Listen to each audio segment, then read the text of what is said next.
പിതാവിൻ്റെയും പുത്രൻ്റെയും പരിശുദ്ധാത്മാവിൻ്റെയും നാമത്തിൽ ആമേൻ. സ്വർഗീയ പിതാവായ ദൈവമേ, പുത്രൻ്റെ വചനം കേൾക്കാൻ ഞങ്ങളെ ഹൃദയങ്ങളെയും ആത്മാവിനെയും തുറക്കണമേന്നും വചനത്താൽ ഞങ്ങളെ വിശദീകരിക്കണമേന്നും പിതാവിൻ്റെയും പുത്രൻ്റെയും പരിശുദ്ധാത്മാവിൻ്റെയും നാമത്തിൽ ഞങ്ങൾ പ്രാർത്ഥിക്കുന്നു. ഹല്ലേലൂയ.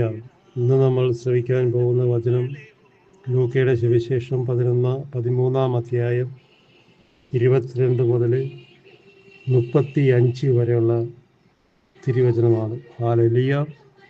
യേശുവേ നന്ദി. യേശു ഒരു ദൗത്യം ഏറ്റെടുത്താൽ അത് നിറവേറ്റിയിട്ടേ അവിടെ നിന്നും പോവുകയുള്ളൂ. ആര് എന്ത് തന്നെ പറഞ്ഞാലും യേശുവിന് ഒരു ഭയവും ഒരു പ്രശ്നവുമില്ല. അങ്ങനെ യേശു പറയണം, നിങ്ങൾ പോയി ആ കുറുക്കനോട് പറയുക. ആരോട് പറയുക? ആ കുറുക്കനോട് പറയുക, ഇന്നും നാളെയും മറ്റന്നാളും ഞാൻ എൻ്റെ ദൗത്യം പൂർത്തിയാക്കും.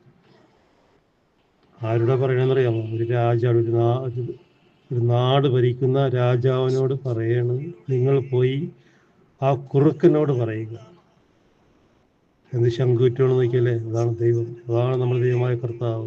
ആരെയും ഭയപ്പെടാത്തവൻ, എല്ലാം സാധ്യമാക്കുന്നവൻ. ഹല്ലേലൂയ. യേശുവേ നന്ദി, യേശുവേ ആരാധന. വചനത്തിന് ശ്രമിക്കാം. പട്ടണങ്ങളിലും ഗ്രാമങ്ങളിലും പഠിപ്പിച്ചുകൊണ്ട് അവൻ ജെറുസലേമിലേക്ക് യാത്ര ചെയ്യുകയായിരുന്നു. പട്ടണങ്ങളിലും ഗ്രാമങ്ങളിലും പഠിപ്പിച്ചുകൊണ്ട് അവൻ ജെറുസലേമിലേക്ക് യാത്ര ചെയ്തു. എന്താണ് പഠിപ്പിച്ചത്? വചനമാണ്. കർത്താവ് പല ഭവനങ്ങളിലും നാട്ടിലെല്ലാം പ്രഘോഷിക്കുകയാണ്, വചനം പ്രഘോഷിക്കുകയാണ്. ഹല്ലേലൂയ. അങ്ങനെ അവിടുന്ന് യാത്ര തുടരുകയാണ്. ഹല്ലേലൂയ. ഒരുവൻ അവനോട് ചോദിച്ചു. ഒരുവനപ്പം അങ്ങനെ വചനം പറഞ്ഞിങ്ങനെ നടന്നുകൊണ്ട് പോയിക്കൊണ്ടിരിക്കുന്ന സമയത്ത് ഒരുവൻ ഓടി വന്നിട്ട് അവനോട് ചോദിക്കുകയാണ്. ഹല്ലേലൂയ. ചോദിച്ചു, കർത്താവേ, രക്ഷ പ്രാപിക്കുന്നവർ ചുരുക്കമാണോ? അവൻ്റെ ആ ചോദ്യം നിങ്ങളൊന്ന് ശ്രദ്ധിച്ചേ. രക്ഷ പ്രാപിക്കുന്നവർ ചുരുക്കമാണോ?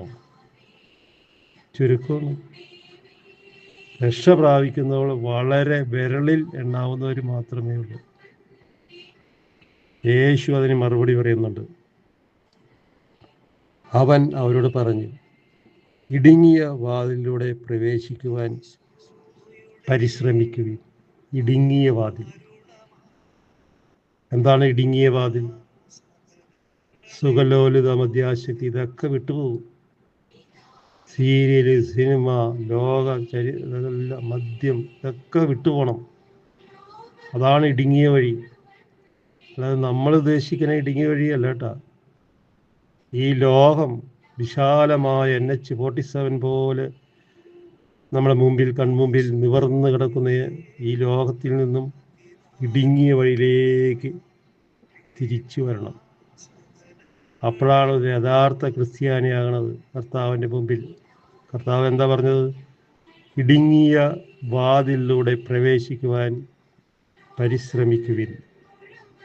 ഞാൻ പറയണതല്ല, ദൈവമായ കർത്താവ് പറയുന്നു. അവൻ്റെ ഓരോ വാക്കിനും 100 മേനി ഫലമുണ്ട്. ഹല്ലേലൂയ. ഞാൻ നിങ്ങളോട് പറയുന്നു, അനേകം പേർ പ്രവേശിക്കുവാൻ ശ്രമിക്കും. അനേകം പേര് ഇതിലെ നടക്കാനും ഇത് ഏറ്റെടുക്കാനും ശ്രമിക്കും, പക്ഷേ സാധിക്കില്ല. കർത്താവ് പറയുന്നു, തുറന്നു പറയുന്നു കർത്താവ്. അവർക്ക് എല്ലാവരുടെയും മനസ്സും ഹൃദയവും ഒക്കെ അറിയാം. നമ്മൾ കൈകൂപ്പുന്നുണ്ട്, മുട്ടുകുത്തുന്നുണ്ട്, പ്രാർത്ഥിക്കുന്നുണ്ട്. പക്ഷെ കർത്താവ് പറയുന്നു, ഞാൻ നിന്നെ അറിയുന്നില്ല. അങ്ങനെ പറഞ്ഞാൽ എങ്ങനെ ഉണ്ടാവും? 2 വഞ്ചിയിൽ കാലി കുത്തിയിട്ട് ഒരു ജീവിതം. മനുഷ്യ മക്കൾക്ക് കർത്താവിൻ്റെ മുമ്പിൽ സ്ഥാനമില്ല. പിന്നെ ജീവിച്ചു പോകും. എന്തുകൊണ്ടാണെന്നറിയാമോ? ജനിച്ചു പോയതുകൊണ്ട്. ഹല്ലേലൂയ. എന്നാൽ അവർക്ക് സാധിക്കുകയില്ല. വീട്ടുടമസ്ഥൻ എഴുന്നേറ്റ് വാതിൽ അടച്ചു കഴിഞ്ഞാൽ പിന്നെ, ആരാണ് ഈ വീട്ടുടമസ്ഥൻ? കർത്താവാണ്. വീട്ടുടമസ്ഥൻ വാതിൽ അടച്ചു കഴിഞ്ഞാൽ പിന്നെ അവിടെ കർത്താവ് പറയുന്നു, നിങ്ങൾ പുറത്തു നിന്ന് കർത്താവെ ഞങ്ങൾക്ക് തുറന്നു തരണമേ എന്ന് പറഞ്ഞ് വാതിക്കൽ മുട്ടാൻ തുടങ്ങും. വാതിലടച്ചു കളഞ്ഞു കർത്താവ്.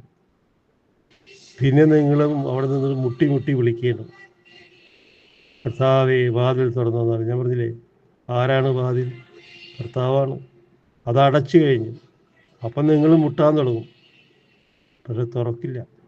കർത്താവ് എന്താ പറയണമെന്ന് നോക്കി, അടുത്ത് ശ്രദ്ധിച്ച് കേൾക്കണം ഈ വചനമൊക്കെ. അപ്പോൾ അവൻ നിങ്ങളോട് പറയും, നിങ്ങൾ എവിടെ നിന്നാണെന്ന് ഞാൻ അറിയുന്നില്ല. യേശു പറയുന്നു, നിങ്ങൾ എവിടെ നിന്നാണെന്ന് ഞാൻ അറിയുന്നില്ല. എന്തുമാത്രം നമ്മൾ പ്രാർത്ഥിച്ച് അല്ലേ, ബലിയർപ്പിച്ച് ജമാല ചൊല്ലി കർണക്കൊന്ത ചൊല്ലി വചനം വായിച്ച് ഇങ്ങനെ പോകുന്നുണ്ടെങ്കിലും കർത്താവ് പറയാണ്, നിങ്ങൾ എവിടെ നിന്നാണെന്ന് ഞാൻ അറിയുന്നില്ല. അങ്ങനെ പറഞ്ഞാൽ എന്താ സംഭവിക്കുക അല്ലേ? എന്നാലോചിച്ച് നോക്കിയേ. ആ ഒരു വാക്ക് കർത്താവിൻ്റെ അധരങ്ങളിലൂടെ നമ്മുടെ ജീവിതത്തിൽ വരാൻ പാടില്ല. അതിനുവേണ്ടി പ്രാർത്ഥിക്കണം. അപ്പോൾ നിങ്ങൾ പറയും, നിന്റെ സന്നിധാനത്തിൽ ഞങ്ങൾ ഭക്ഷിക്കുകയും പാനം ചെയ്യുകയും ഞങ്ങളുടെ തെരുവീതികളിൽ നീ പഠിപ്പിക്കുകയും ചെയ്തിട്ടുണ്ട്. എന്താ പറയണമെന്ന് നോക്കിയേ, ഒന്നുകൂടി ശ്രദ്ധിച്ച്. അപ്പോൾ നിങ്ങൾ പറയും, നിന്റെ സന്നിധാനത്തിൽ, ഏതാണ്? ദേവാലയമാണ്, ഞങ്ങൾ ഭക്ഷിക്കുകയും പാനം ചെയ്യുകയും ചെയ്തു. എന്നിട്ടത് യേശുവിൻ്റെ ശരീരവും രക്തമാണ്. വിരുന്നാണ്. വിരുന്നിന് കുർബാനയിലേക്ക് കടന്നു വരുമ്പോൾ വിരുന്ന് ഭക്ഷിച്ചിട്ട് വേണം പുറത്തോട്ട് പോകുവാൻ. അത് നമ്മെ ശക്തിപ്പെടുത്തും. നമ്മളതവിടെ പറയുന്നുണ്ട് കർത്താവിനോട് അല്ലേ, നിന്റെ സന്നിധാനത്തിൽ ഞങ്ങൾ ഭക്ഷിക്കുകയും പാനം ചെയ്യുകയും ചെയ്തിട്ടുണ്ട്. എന്നാൽ അവൻ പറയും, അപ്പോൾ യേശു പറയും, നിങ്ങൾ എവിടെ നിന്നാണെന്ന് ഞാൻ അറിയുന്നില്ല. വീണ്ടും യേശു പറയുന്നു, നിങ്ങൾ എവിടെ നിന്നാണെന്ന് ഞാൻ അറിയുന്നില്ല. അനീതി പ്രവർത്തിക്കുന്ന നിങ്ങൾ എന്നിൽ നിന്നും അകന്നു പോകുകയും ദൂരെ പൊക്കോളണം. കർത്താവിൻ്റെ സന്നിധാനത്തിൽ നിന്നും ദൂരെ പൊക്കോളണം. നിങ്ങളറിയില്ലെന്നാണ് കർത്താവ് പറയുന്നത്. എന്നാലോചിച്ച് നോക്കിയേ, ദൈവമായ കർത്താവ് ജീവിക്കുന്ന ഒരു ദൈവമല്ലേ. നമ്മളെപ്പോലെ തന്നെ കണ്ണും വായും അതിരുകളും ഒക്കെ ഉള്ള ഒരു വ്യക്തിയാണ് അവൻ. അവൻ പറയുന്നത്, നിങ്ങൾ എവിടെ നിന്നാണെന്ന് ഞാൻ അറിയുന്നില്ല. അനീതി പ്രവർത്തിക്കുന്നവരെ, നിങ്ങൾ എന്നിൽ നിന്ന് അകന്നു പോകുക. ഒരു വിട്ടുവീഴ്ചയില്ലാത്ത ചില മനുഷ്യരുണ്ട്. പണം മേടിച്ചിട്ട് അതിൻ്റെ പലിശയുടെ പലിശ. എന്നാലോചിച്ച് നോക്കിയേ, പലിശയുടെ പലിശ മേടിച്ച് ആ വ്യക്തിനെ ചോര കുടിക്കുന്ന വ്യക്തികളുണ്ട്. ചെയ്യാൻ പാടില്ല. നിന്റെ ആത്മാവ് ഇന്ന് രാത്രി കിടക്കുമ്പോൾ അങ്ങ് പോയാൽ പിന്നെ ഇത് ആരുടേതാവും? എന്നാലോചിച്ച് നോക്കി. ഒന്നും വേണ്ട, കിടന്നുറങ്ങി ഭക്ഷണമൊക്കെ വെച്ച് രാത്രി 10 മണിക്ക് നേരം വെളുത്തപ്പോൾ എഴുന്നേക്കണില്ല, വടിയായി. എവിടെ പോയി സമ്പാദിച്ചതൊക്കെ? ആരുടേതാകും? അത് ചിന്തിക്കണം. അപ്പം ഈ പലിശയൊക്കെ മേടിച്ച് ഇങ്ങനെ കുന്നുകൂട്ടി വെക്കുന്നുണ്ടല്ലോ, അതൊക്കെ ഈ ഭൂമിയിൽ ഇട്ടുണ്ട് പോകേണ്ടി വരും. ഒന്ന് ആലോചിച്ച് നോക്ക്. ആലോചിക്കുക. അവരുടെ മനസ്സ് വേദനിക്കുന്നുണ്ടെങ്കിൽ അത് നിനക്കൊരു ഉപദ്രവമായിട്ട് വരും. ഹല്ലേലൂയ. അനീതി പ്രവർത്തിക്കുന്നവരെ എന്നിൽ നിന്നും അകന്നു പോകുകയും. യേശു തുറന്ന് പറയുന്നു. ഹല്ലേലൂയ. അബ്രാഹാം, ഇസാക്ക്, യാക്കോബ് സകല പ്രവാചകന്മാരും ദൈവരാജ്യത്തിൽ ഇരിക്കുന്നതായും നിങ്ങൾ പുറന്തള്ളപ്പെടുന്നതായും കാണുമ്പോൾ ഉണ്ടാകും. യേശുവെ നന്ദി, യേശുവെ ആരാധന. യേശു പറയുന്നു, അബ്രാഹാം, ഇസാക്ക്, യാക്കോബ് സകല പ്രവാചകന്മാരും ദൈവരാജ്യത്തിൽ ഇരിക്കുന്നതായി നിങ്ങൾ പുറന്തള്ളപ്പെടുന്നതായും കാണുമ്പോൾ നിങ്ങൾ വിലപിക്കുകയും പല്ല് മുറുകുകയും ചെയ്യും, പല്ല് കടിക്കുകയും ചെയ്യും. ദേഷ്യം, അരിശൊക്കെ. അവരൊക്കെ നല്ല ദൈവരാജ്യത്തിലായിരിക്കുമ്പോൾ നമ്മൾ ഇങ്ങനെ അല്ലേ വലിയൊരു കുഴി കിടക്കുക. കാരണം അനീതി പ്രവർത്തിച്ചിട്ടാണ് അതൊക്കെ. ഒരിക്കലും ഒരു വിട്ടുവീഴ്ചയില്ല. വെറുപ്പ്, ദേഷ്യം, മുൻകോപം, വൈരാഗ്യം, ഇതൊക്കെ അനീതിയാണ്. സഹകരണമില്ല. സഹോദരി സഹോദരന്മാരെ വെറുക്കുന്നവൻ കൊലപാതകിയാണെന്നാണ് കർത്താവിൻ്റെ വചനം പറയുന്നത്. അവന് നിത്യജീവൻ ഉണ്ടാകുകയില്ല. പിന്നെ അവൻ ജീവിച്ചങ്ങോട്ട് പോകും, ഉണങ്ങിയ മരം പോലെ. യേശുവേ നന്ദി, യേശു ആരാധന. 29-ാം വാക്യം. കിഴക്ക് നിന്നും പടിഞ്ഞാറ് നിന്നും വടക്ക് നിന്നും തെക്ക് നിന്നും ജനങ്ങൾ വന്ന് ദൈവരാജ്യത്തിൽ വിരുന്നിനിരിക്കും. എവിടെയാണ്?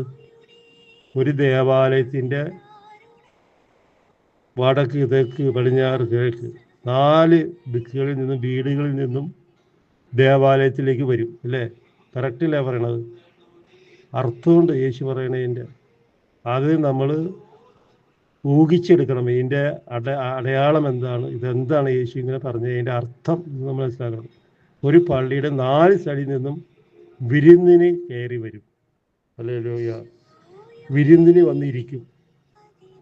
കുർബാനയ്ക്കാണ് പറയണത് കർത്താവ്. പ്രാർത്ഥന, ദേവാലയത്തിൽ വന്നിരിക്കും. ഹല്ലേലൂയ. അപ്പോൾ മുൻപന്മാരാകുന്ന പിൻപന്മാരും പിൻപന്മാരാകുന്ന മുൻപന്മാരും ഉണ്ടായിരിക്കും. അതിനകത്ത് നല്ലവരും ഉണ്ടാവും, ചീത്തവരും ഉണ്ടാവും, എല്ലാം ഉണ്ടാവും. പക്ഷേ വിരുന്നശാല കർത്താവിൻ്റെ ഉൾക്കൊള്ളുമ്പോൾ നമ്മൾ അനീതി പ്രവർത്തിക്കുന്നവരെ നിങ്ങളെ ഞാൻ അറിയുന്നില്ല, എൻ്റെ മുൻപിൽ നിന്ന് ദൂരെ പോകാൻ കർത്താവ് പറയും. ഇത് യേശുനാഥൻ മയമില്ലാണ്ട് ഫരിസരുടെ അടുത്തും യഹൂദരുടെ അടുത്തും പ്രസ്താവിച്ചതാണ് ഈ വചനം. ഹല്ലേലൂയ. അടുത്ത വാക്യം, 31-ാം വാക്യം. അപ്പോൾ തന്നെ ചില ഫരിസർ വന്ന് അവനോട് പറഞ്ഞു. അപ്പം തന്നെ ഇത് കേട്ടപ്പോൾ അവർക്കത് സുഖിച്ചില്ല. അപ്പോൾ ഈ വചനമൊക്കെ കേൾക്കുമ്പോൾ നമുക്കും സുഖിക്കില്ല. കാരണം ഇതൊക്കെ എന്താണ്, നമ്മളെല്ലാ ഞായറാഴ്ചയും എല്ലാ ദിവസവും പള്ളിയിലൊക്കെ പോകുന്നത്, എന്നിട്ട് എന്നെ അറിയില്ലെന്നൊക്കെ പറയുമ്പോൾ എന്തായിരിക്കും അല്ലേ എന്ന് ആലോചിച്ച് നോക്കുക. അപ്പോൾ അവിടെ ആലോചിക്കുക എന്താണ് അതിനെ പറയാനുള്ള കാരണം, ഇതിൻ്റെ ബാക്കിൽ, ഇതിൻ്റെ പുറകിൽ എന്താണ് നമ്മുടെ തെറ്റ്. കർത്താവിൻ്റെ മുമ്പിൽ പാപം ചെയ്യുന്ന വ്യക്തി പുറന്തള്ളപ്പെടും. അവൻ്റെ മുമ്പിൽ ഒരിക്കലും നീ ദൈവത്തിന് മുമ്പിൽ മുട്ടുമടക്കാത്ത വ്യക്തിയായിട്ട് മാറും. ഹല്ലേലൂയ. യേശുവേ നന്ദി. ഇവിടെ നിന്നും പോവുക, ഹേറോദോസ് നിന്നെ കൊല്ലാൻ ഒരുങ്ങുന്നു. ഇത് ഇങ്ങനെ പറയണ ഈ ഫരിസർ യേശുവിനോട് ഇങ്ങനെ പറഞ്ഞപ്പോൾ അവർക്കത് സുഖിച്ചില്ല. അപ്പോൾ തന്നെ ചില ഫരിസർ വന്ന് അവനോട് പറഞ്ഞ്, ഇവിടെ നിന്നും പോവുക നീ. അവർക്ക് ഇഷ്ടപ്പെടല്ല, നീ പറയണമെന്ന് ശരിയല്ല, ഇവിടെ നിന്ന് പോവുക. അതിപ്പോൾ ഒരു പ്രവാചകൻ ഇങ്ങനെ വചനം പ്രഘോഷിച്ചാലും ചിലപ്പോൾ ചില വ്യക്തികൾ എഴുന്നേറ്റ് അവിടെ നിന്ന് പൊയ്ക്കളയും. ഇത് ഉൾക്കൊള്ളാൻ പറ്റില്ല. അവനെ വഴി നടത്തുന്നത് സാത്താനാണ്. ഹല്ലേലൂയ. ഉടനെ വന്നിട്ട് ഇവർ പറയുന്നു പോവുക. അപ്പം യേശു ഇങ്ങനെ മിണ്ടാണ്ട് ഇവരെ മുഖത്ത് നോക്കണേട്ടാ.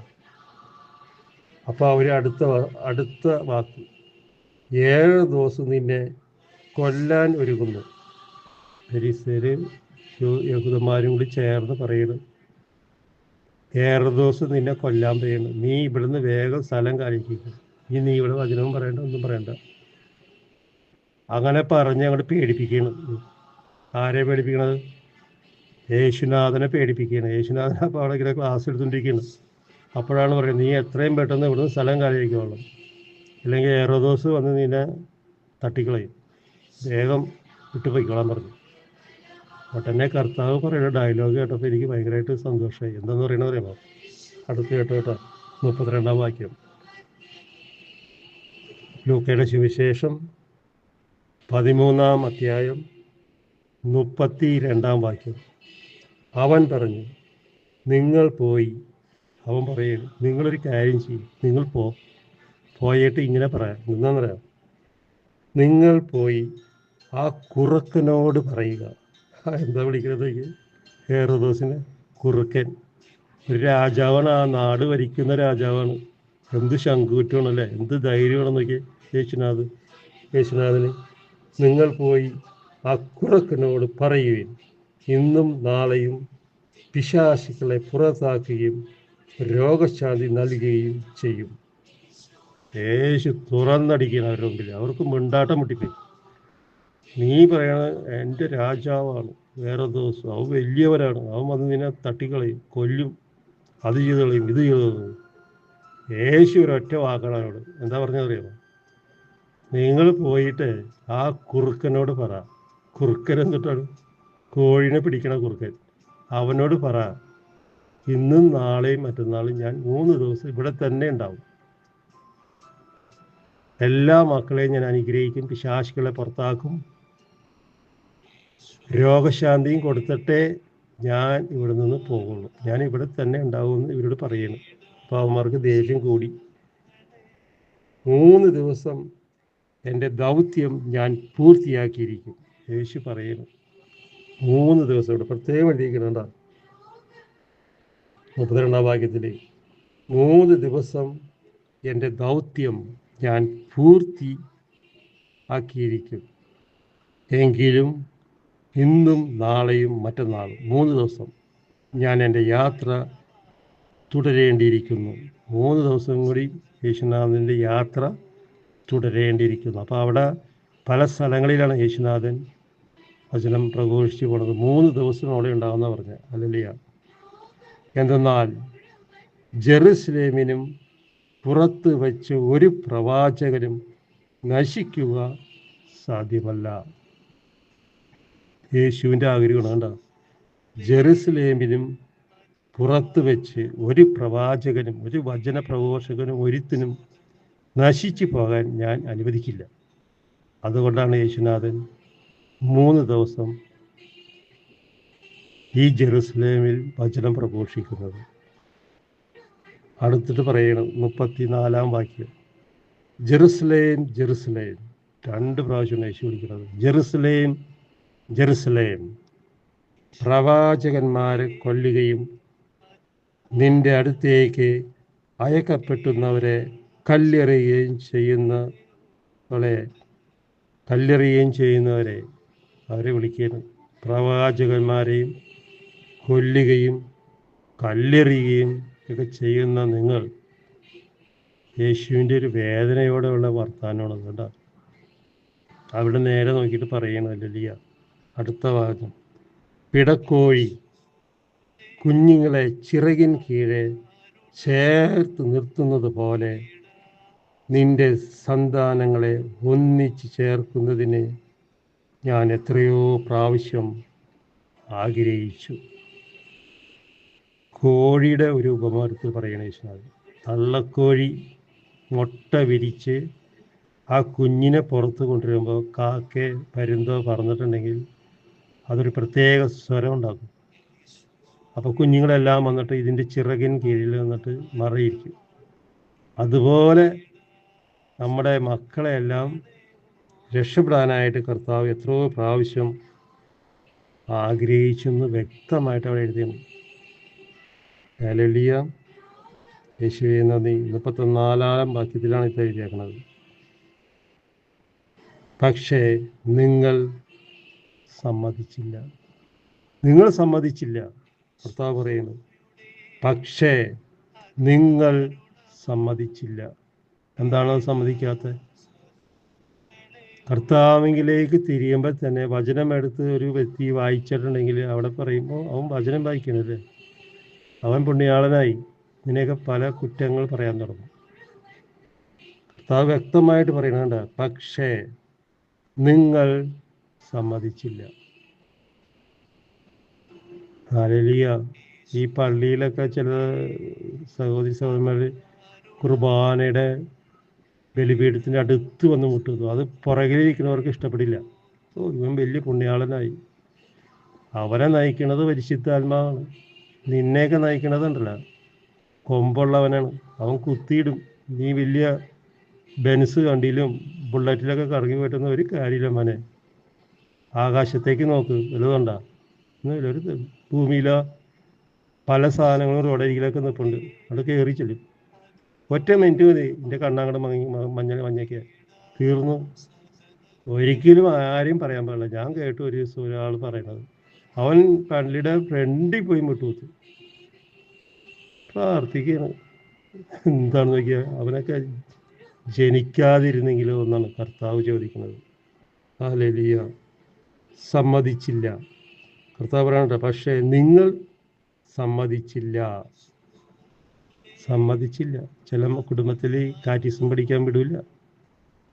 അതിന് ചുമയായിരുന്നു, ജലദോഷമായിരുന്നു. പക്ഷേ സ്കൂളിൽ പോകും കേട്ടോ. സ്കൂളിൽ വിടില്ല, അത് പഠനമാണല്ലോ, അത് വിടില്ല. ചില വ്യക്തികൾ ജോലിക്ക് വിടും, പള്ളിയിൽ കുർബാനയ്ക്ക് പോവില്ല, സുഖമില്ലായിരുന്നു. അങ്ങനെ പറയും. അപ്പോൾ അവിടെയാണ് തെറ്റുപറ്റണത്. ആർക്കാണ്?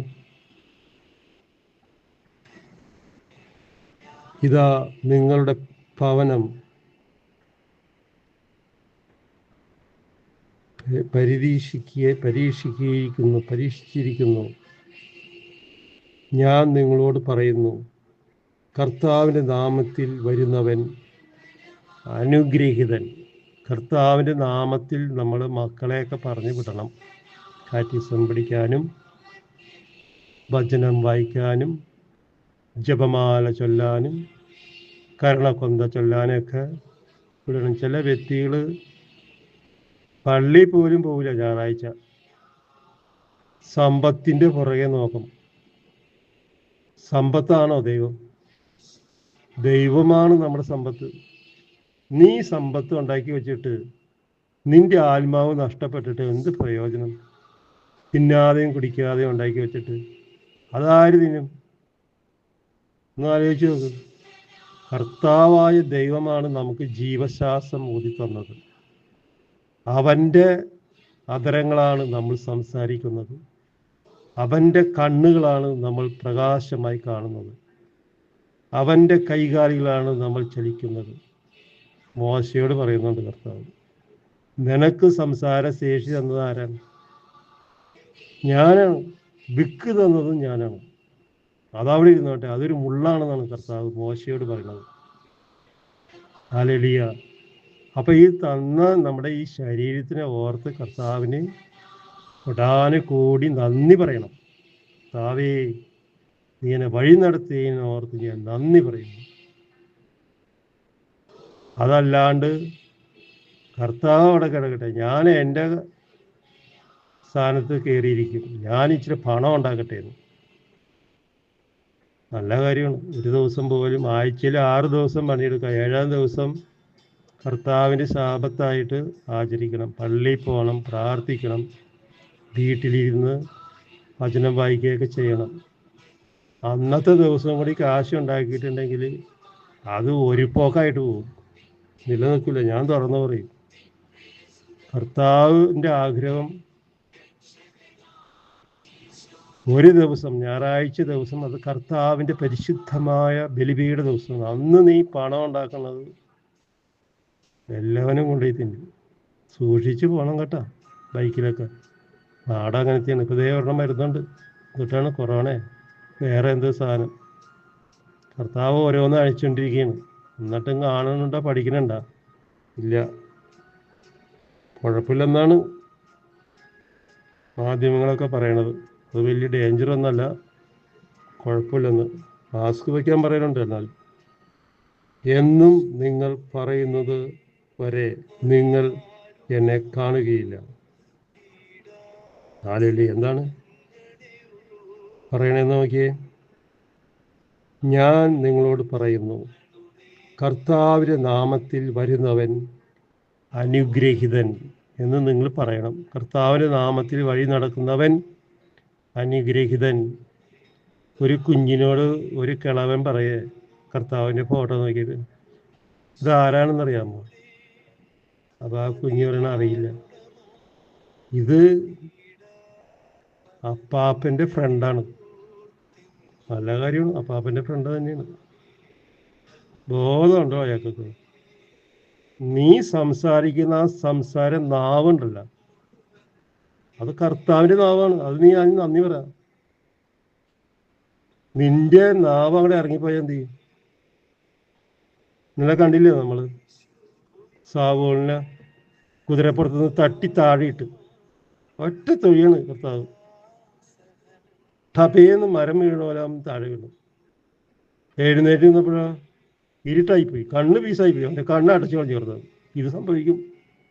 കർത്താവിനെതിരെ പറയുന്ന വ്യക്തിക്കും കർത്താവിൻ്റെ ദിവസം പരിശുദ്ധമായി ആചരിക്കാത്തവനെ നിന്റെ കണ്ണടഞ്ഞു പോകും, പീസായി പോകും. എഴുന്നേറ്റ് കഴിഞ്ഞാൽ പിന്നെ കണ്ണ് കാണാൻ പറ്റില്ല.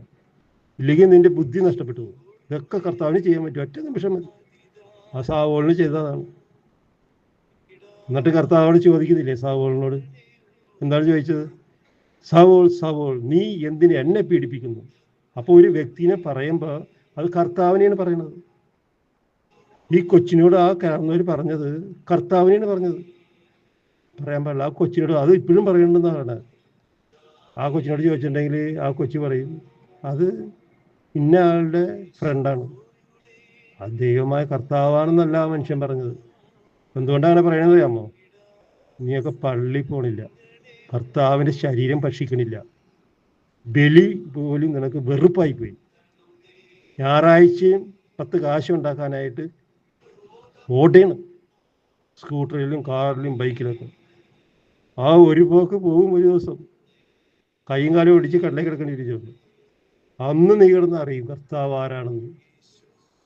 അന്നറിയും കർത്താവ് ആരാണെന്ന്. അന്നേ അറിയുള്ളൂ, അല്ലാണ്ട് ഇപ്പോഴൊന്നും അറിയില്ല. ഇപ്പം ഇന്നും കുടിച്ചും കാശുണ്ടാക്കി ഇങ്ങനെ തെളിഞ്ഞു നടക്കും. ഒന്നങ്ങോട്ട് വീണ് പോയിട്ടുണ്ടെങ്കിൽ പിന്നെ അപ്പോഴാണ് അറിയണത് കർത്താവേ നീ ഉണ്ടായിരുന്നോ, ഇന്ന് ഞാൻ എന്തൊക്കെ പറഞ്ഞു, നീ ഒരു ജീവനുള്ള ദൈവത്തിൻ്റെ പുത്രനാണോ യേശുവേന്ന് അപ്പം നീ ഓർക്കും. അത് വരാതിരിക്കാൻ പ്രാർത്ഥിക്കുക.